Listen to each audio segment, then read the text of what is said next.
Hey friends, if you encounter high CPU usage due to the WUA user process, then please watch this video. I will guide you through the resolution. I'll tell you what this service is. It is a Windows update service, period. And what can you do about it?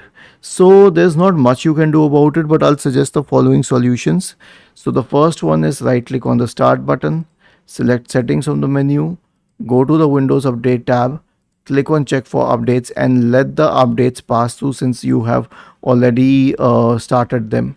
And if you haven't, then click on pause for 1 week, okay, because this will pause it meanwhile and you will be able to work with your stuff.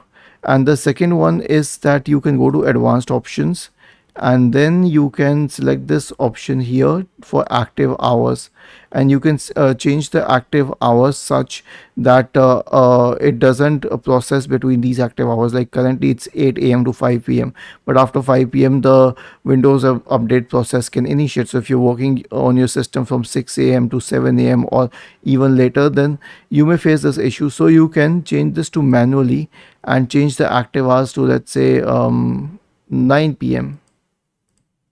Okay, and this will solve the problem because Windows update will not work during the active hours and you will be able to focus on your work. You can leave it for a later time. Now will you really have to update Windows at a later stage? The answer is yes. Windows updates are compulsory. You can pause them for a few weeks, up to a maximum of 5 weeks, but not more than that. Was this helpful?